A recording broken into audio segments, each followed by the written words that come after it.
Hello, and welcome to the Social Connect. I'm J.F. Whitaker, your host and author of The Day Before I Died. The Day Before I Died is a personal and intimate story of hope designed to inspire others to overcome difficult life events.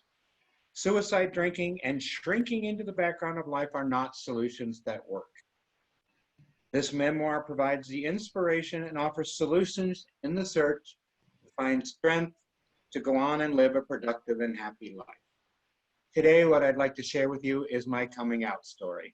I think in some ways it is unique, and in some ways it's typical of the late 70s and early 80s. Remember, AIDS was just beginning to take its toll, and fear reigned in our country. Acceptance was not at an all-time high, and the movement for gay rights was just an ideal. So I chose that time to come out.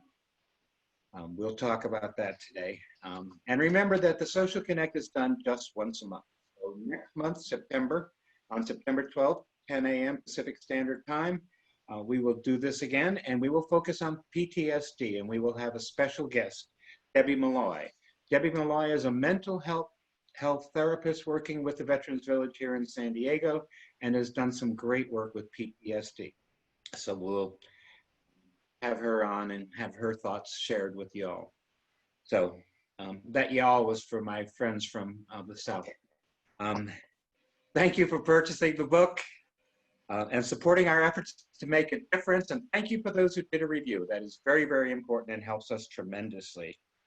What I'm going to do today is read a portion of the story, and then I'm going to put the book down because I want to share some of the more significant events, what happened when I told my parents I was gay.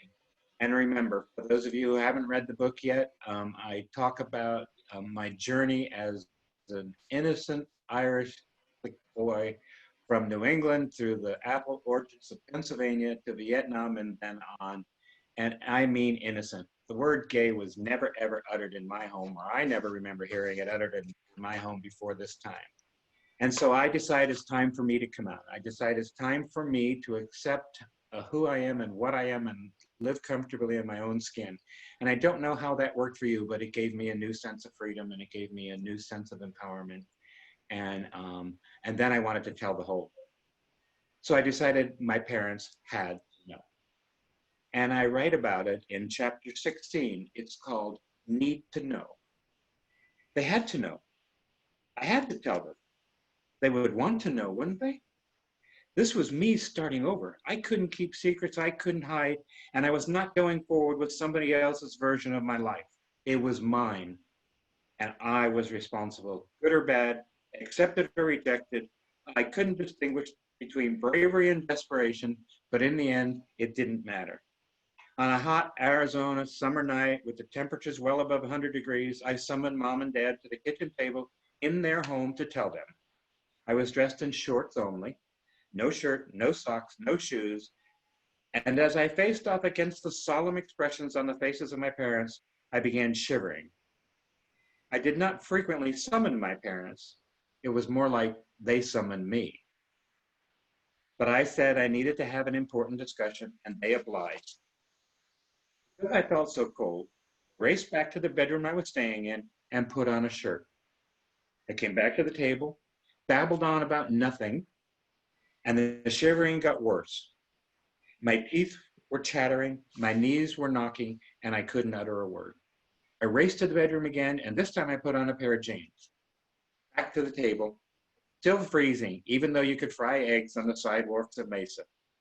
Stuttering and stammering, I stalled by talking about my physical condition, wondering why I felt so cold. Was I coming down with something? Dad finally said, "Stop stalling, out with it now." That ever so infamous now. Maybe it was just this one last time that I had to hear now. Maybe that word had always been for me to be in the now as me and not hiding. I blurted out, "I'm gay." Dad instantaneously responded, and I mean instantaneously, with, "You know I could have gone my whole life without hearing this." Silent. Then he said, "It's okay if it's the neighbor's kid. It's not okay if it's my kid." My perception of they needed to know or they would want to know might need recalculating. I had not taken a breath in the last 60 seconds. This response justified my shivering. Mom didn't say a word. She slowly and softly rose from the table and moved to an adjoining family room where she began dusting. I was in a tomb of silence, only broken by the soft sound of a thick cloth brushing over a coffee table and end tables, and the occasional tss from the can of Pledge as Mom shined and re-shined dust-free furniture. I looked at Dad and finally said, I'm worried about her. He said to just let her be. She processes everything internally, and when she's ready to talk about it, she will. I, on the other hand, process everything out loud. No kidding. His final volley that morning was, you're our son, and we'll try to deal with it. I found that very difficult. Try to deal with this. I've been trying to deal with this for years. And I was left sitting there in this tomb of silence. That's how it ended that day. No further words were spoken. Nothing happened. Shortly after that, I left their home and went back to San Diego. And I'm in San Diego, and not a word was said for about 9 months. And I just waited for their response. I waited for them to reach out and say something. And the first contact was a letter from Mom. Mom wrote me a letter finally after 9 months, like giving birth to the child again. And she sent me this letter and she said, okay, you're my son and we're gonna deal with this. I don't wanna hear you joking about it. I don't wanna hear you talking about it. I don't wanna see any pictures. I don't want any of that, you understand? And if you come to Phoenix, where they were living, if you come to Phoenix and you're alone, you can stay at our home. And if you come with somebody, get a hotel room. And that was where the door opened. And we can say that's negative, but the door opened. And so we developed a code around my homosexuality. I would call my mother and say, hi, Mom, I'm coming to visit. Would you be so kind as to make me a hotel reservation? And Mom knew I was coming with somebody. Or I would say, hey, Mom, can I stay at the house? And she knew I was coming alone. I respected her and her wishes. And that went on for many, many months. And then finally one day I called Mom and I said, hey, Mom, I'm coming for a visit. And money's not too good this year. Money's a little tight. So would you be so kind as to make a reservation and be modest in where you select that reservation? And she said, okay. She called me back a couple of days later. And she said, well, I think you're going to like where I got you a reservation. And I said, oh, yeah, where? And she said, why don't you stay here?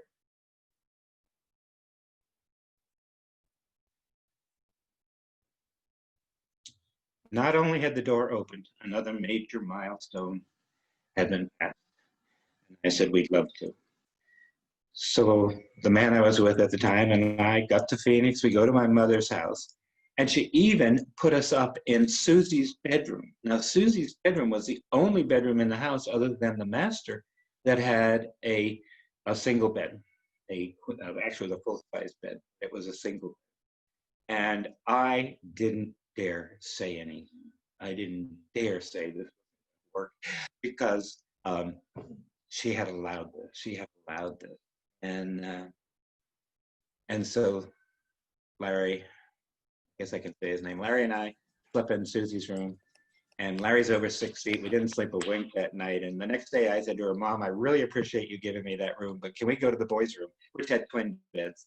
And we were much more comfortable and everything was fine. I think Mom even liked it better, but anyway, that door opened. A little while later, I was asked to be on a conference in San Diego, sponsored by the Gay Academic Union of one of our universities and PFAC, Parents and Friends of Gays and Lesbians.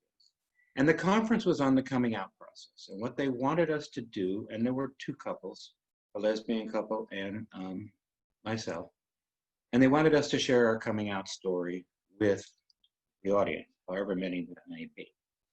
And I said, yes, I'd be happy to do that. And then they said, oh, by the way, we'd like you to bring the people that you came out to. Well, my heart stopped. I thought, that's not going to work. But I called mom and dad and I said, okay, I've been asked to be in this forum. I've been asked to participate in this conference, this session. Would you join me? Mom didn't say a word. Dad said, we'll get back to you. Click. The phone was hung up. A few days later, they called and said, we'll be there. And they came. And we're on a stage in front of about 100 people.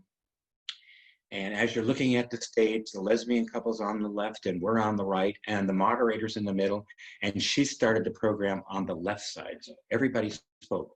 Mom is the very last person on the right-hand side of the stage. And they go through everybody talking about their experiences with coming out. And each person spoke. Dad spoke. He was the third to the last. I was the second to the last, and Mom was the last. And Dad spoke. And Dad said exactly what he said that day. He did not mince any words. He said, I could have gone my whole life without hearing this. And he said, it's okay if it's a neighbor's kid. It's not okay if it's mine. And he said that just exactly as he said it that day. I shared, and I had no idea. I don't remember what I said. It was that emotional for me. And I'm going to get emotional too, because this next part is amazing. So it's my mother's turn to speak. And she has been gradually, I don't know if the right word is decomposing, sitting on the stage, but she started out composed and then she became very, very emotional. She became very, very distraught. She had a hanky in her hand that was neatly ironed and folded before she started. Now it looked like a raisin. And she had her head hung low and she knew it was her turn. She did not raise her head. She did not say a word. She just sat there for a moment, trying to compose herself. The room goes silent. The room goes silent, and after a few moments, she raises her head and looks at the audience and in a very defiant tone says, well, I'm here, aren't I? And that's all she said. She never said another word. After a moment of stunned silence, the audience rose in unison and gave her a standing ovation. A standing ovation to the courage it took for her to be there, just for her to be there. She didn't have to do anything more, and she didn't have to say anything. And we made it through. We made it through. The lesson for me is this is a process, not an event. Just because I decide that I need to share something, just because I decide that this is what it should be or ought to be, doesn't mean everybody else gets on the same train. It doesn't happen that way. It's a process. Everything's a process. And maybe someday I'll share you the story of coming out to my children, because that was a process too. And that process took 7 years. So I'm happy to report that there seems to be much more acceptance, or there was much more acceptance before my parents moved on. But we got as far as we could. We got as far as we could. And I think that's fine. I think that's the way it is. And I don't want to make this a sad story. I don't want to make this a negative story. I want to make this a story of courage. Okay? They tried. They tried and did the best they could. And they succeeded on some level. I believe they succeeded on some level. Okay?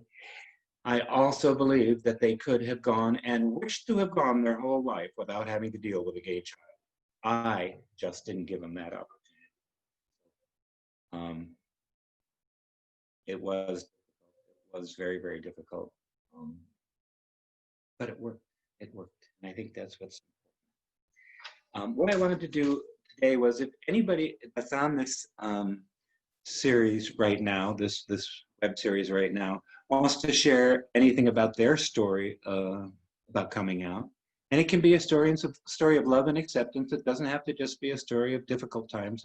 We want both. We want to hear the good and the bad, or the good and the difficult. It's not bad, difficult. And so think about it for a minute. And if you want to share your story, you want to share anything, please click the moderator through the participants icon at the bottom of your screen, and then we'll see. I don't know that we'll get to call on everybody or let everybody speak. It depends on how many want to, but let's see what we can do and get some other stories here. I think sharing the stories and your participation, as I said, is important. So let's see what's going on. In the interim, as we wait, James, were there any questions? Did you see any questions? Yes, so I did receive a question for you, Joe. First one is, do you think your mom and dad ever accepted your homosexuality completely?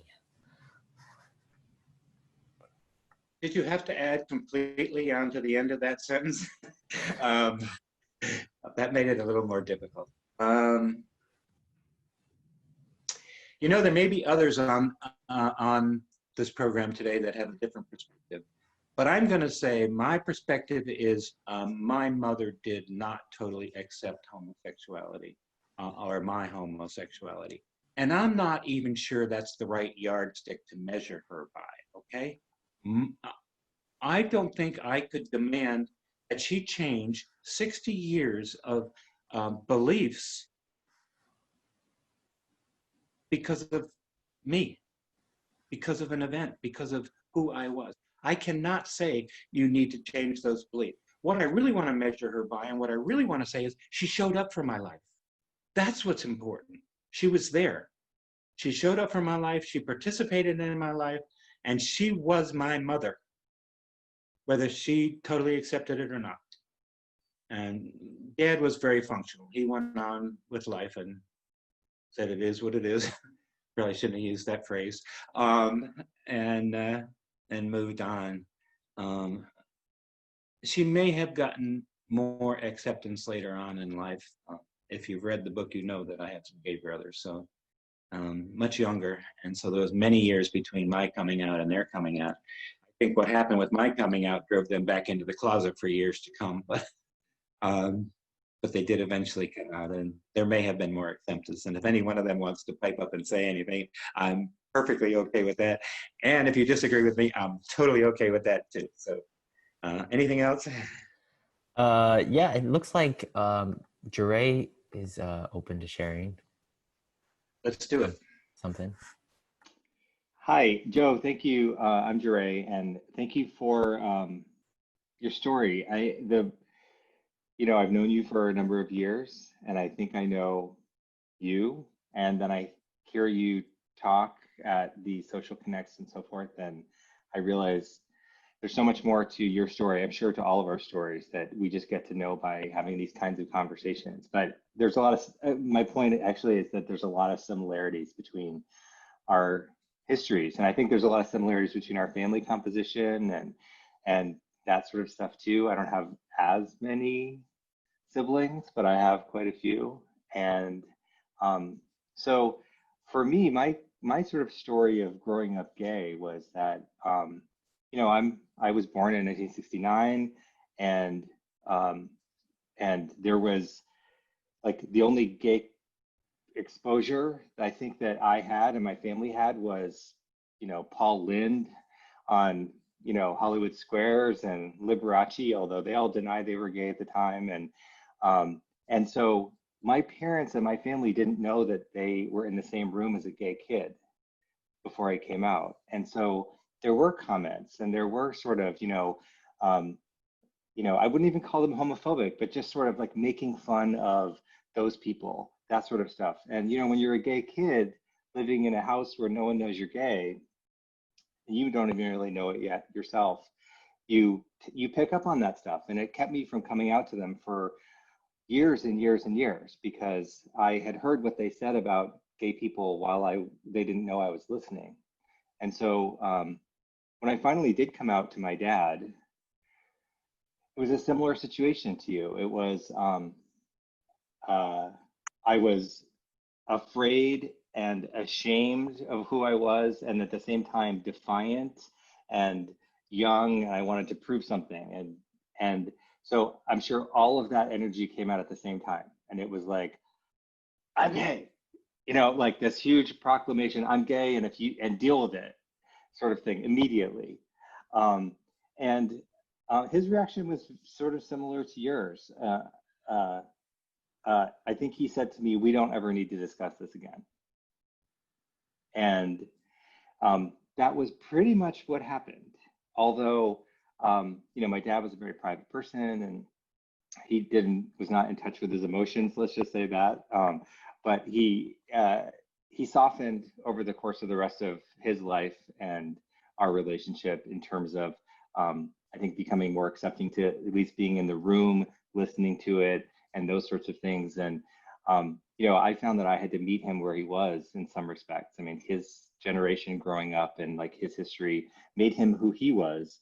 And if I gave him as much time to get used to me proclaiming that I was gay as he spent like developing the attitudes and sort of thoughts he grew up with, I think he ended up doing a really good job for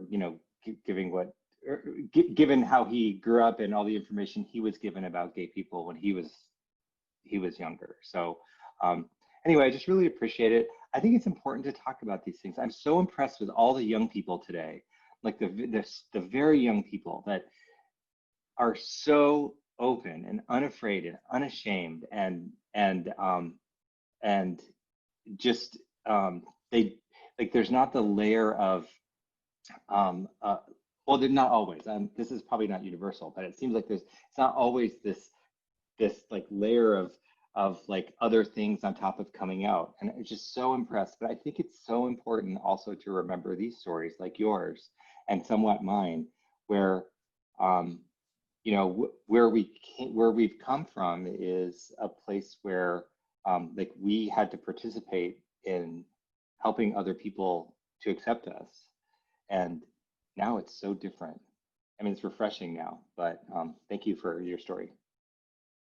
Thank you, Jure. Thank you. Anybody else, James? We have a question. Did your coming out make it easier for your brothers to come out?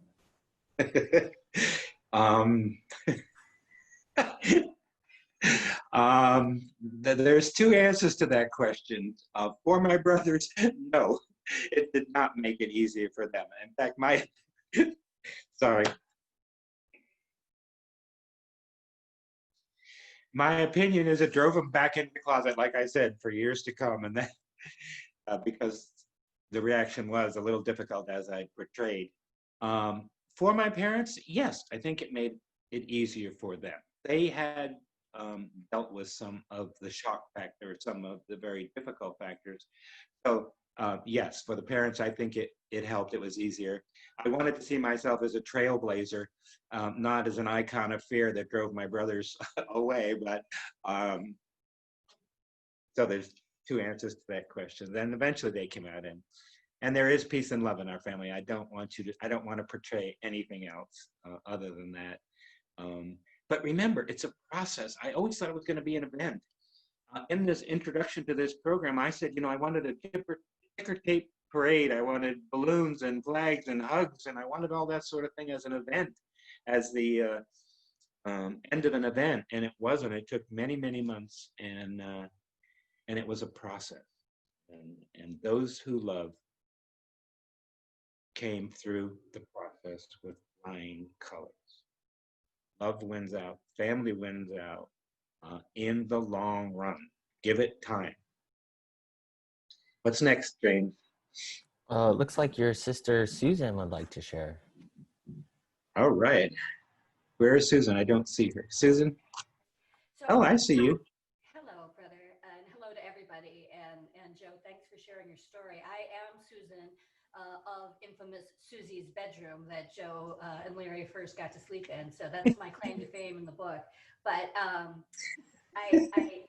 wanted to share my perspective of Joe's coming out story, because soon after Joe came out to mother and father,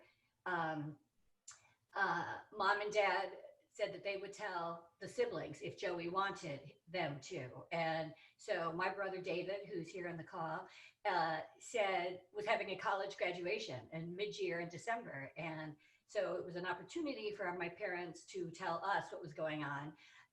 It happened to be at the Holiday Inn in Eau Claire, Wisconsin. And we had a poolside room because they were giving David a graduation party, and all I could think of was that there were a lot of boys out around that pool, and I wanted to get out and flirt.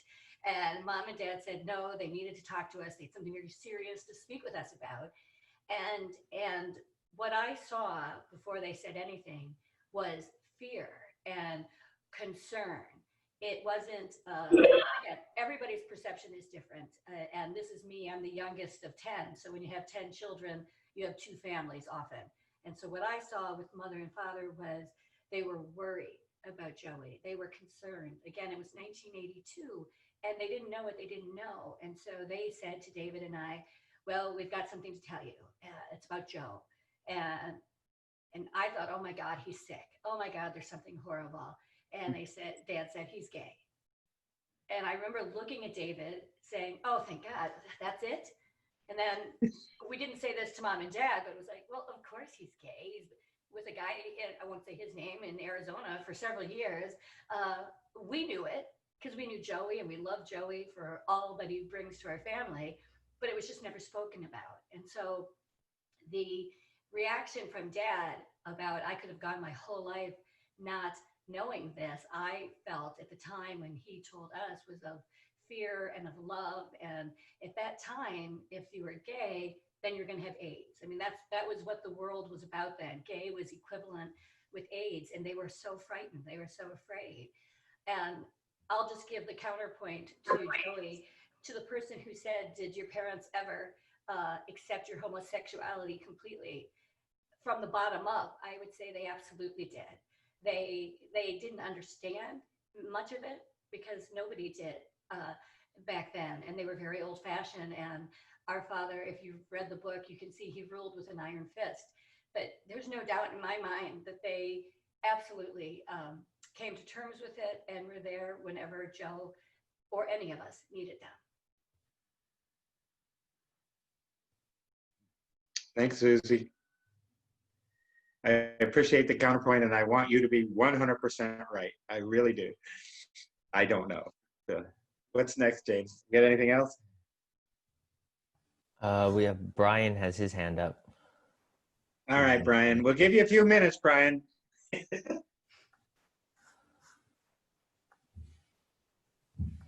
see. Let me unmute him. Is he unmuted? Am Okay. Hi, Joe. I absolutely loved your story. I could totally relate. So in 1981, kind of when AIDS was first happening, I was, I guess, 18 years old, 17 or 18, and I'm sitting in my dad's big chair, and we're watching the news, and there was something on about the AIDS epidemic. And my mom said, I'm so glad God is finally punishing the gays. And it really hit me that if my mom knew who I was, she'd want me dead. Fast forward about 6 years, in the summer after I graduated college, I got into some trouble because of my drinking and my sexuality. And the day after that trouble happened, my mom came up to see me. I told her to drive up. I lived about 20 miles away from their home because I had like 7 DUIs. I didn't have a license. She drove up and I was a mess. I was on the phone trying to get support from friends. I couldn't open my mouth. And she finally said, what could be this wrong? Are you gay or something?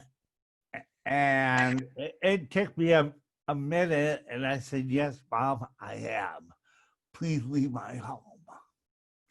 And she left, and I kind of got myself together. I went out, grabbed my bicycle, and she was sitting in her van in my parking lot, and I said, Mom, please leave. I can't talk to you right now. And I rode my bike up to get a bottle of whiskey. I needed to get good and drunk. And when I came back, she was sitting in the street in front of my, rather than in the parking lot, in the street in the back, crying. And I said, Mom, I'm sorry, but I don't know how to talk about this yet. That was a long time ago when I got sober 17 years ago, and I made my amends to my parents. Some of that came up, some of my behavior as a teenager and as a college student that was over the top. And my dad, after the amends was made, said to me, you have more courage than anybody I ever met. Live your life, be happy, and be who you are. Just try not to say too much about it in front of your mom. And I've tried to respect that. She was brought up very evangelical, we read the Bible every night before dinner at home and stuff like that. And I understand their views. And yet, when I was 5 years sober, I flew her out to cater my 5-year anniversary party. There were over 100 of my friends in recovery that joined. And it's the first time Mom got to see the way we always do in the gay community, guys kissing when they greeted.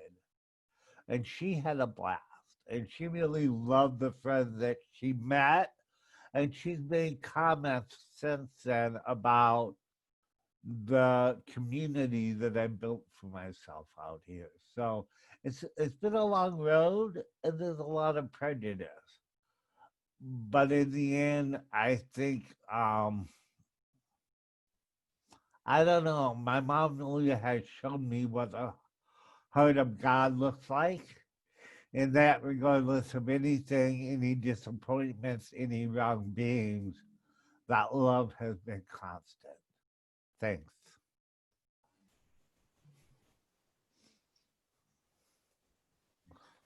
Yeah, I think, Brian, you give testimony to it is a process. It does take time, and people come around in their own way and in their own form, and we just must give them the space to do that.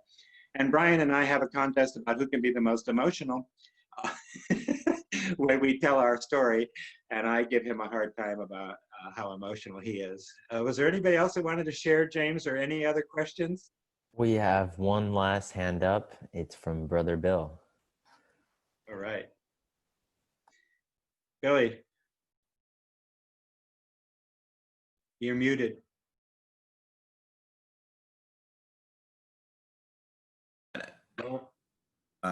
Let's see, did I unmute? Yeah, okay. You know, Joe, just listening to you talk, Joe, you know, it floods me with memories. Emotional ones too. I was always emotional about that story when Mom and Dad came to that conference. It was just stunning that they hopped on a plane and flew there to be with you at that moment. It was really a major breakthrough. But as things went on, I think both Mom and Dad got far more comfortable with the whole situation. I mean, there were, it came to be when Charlie and David were out and we had gatherings, there was no, not even a hint of some differentiation between the heteros and the gays. And you had, and one of the things that you did is once you were able to talk about it, once you got over that hurdle about them, yeah, you can stay in the house and that kind of stuff, you're dealing with it with humor was fabulous. It really was, including serious topics. So one time, Mom said to you, and I think I'm hearing a retelling of it when she was in the car. We were all in the car. We were going someplace. About, I say all of us, about 4 or 5 of us. And I don't know whether you told a story or when this is what had actually happened, but Mom wanted to know if you were being safe. And because the other thing Mom had said is you're not allowed to talk about it. And you mentioned that, you're not allowed to talk about it. But you can come to the house and, we still love you and all of that. And so she asked if you were being safe, and you go, "What? You're asking me this question? I'm not even allowed to talk about it, but you want to talk about something that involves sexual contact with my partner?" And it was funny, and she thought it was funny.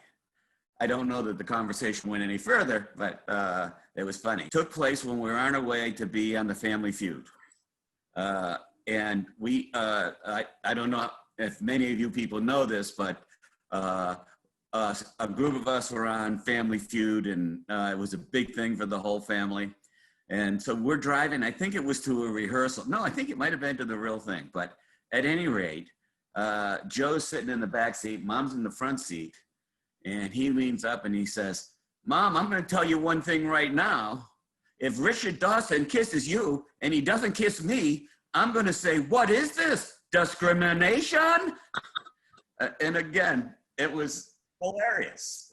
Everybody was fun.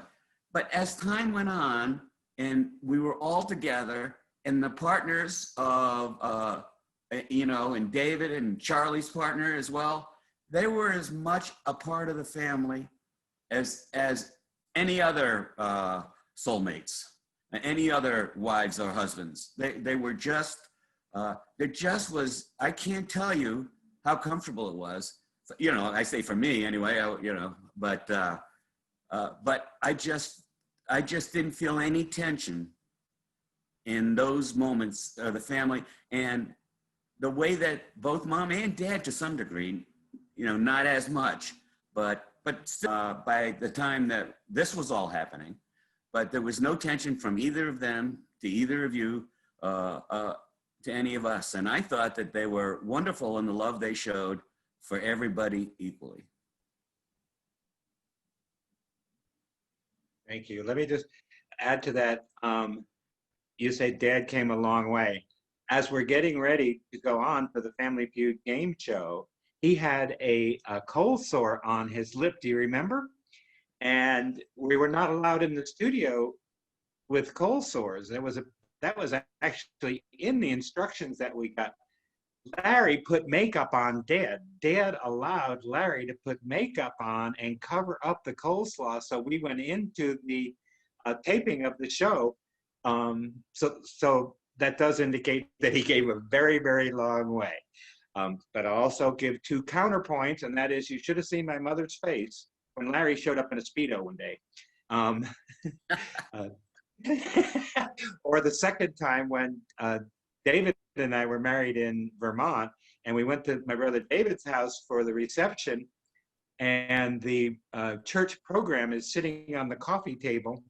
Mother looked at it like it was going to burst into flames the whole time we were sitting at David's. So there's pros and cons. I love that my family's on here. I love that we're sharing it, and I hope other people are getting some things out of this, because this is a family issue, isn't it?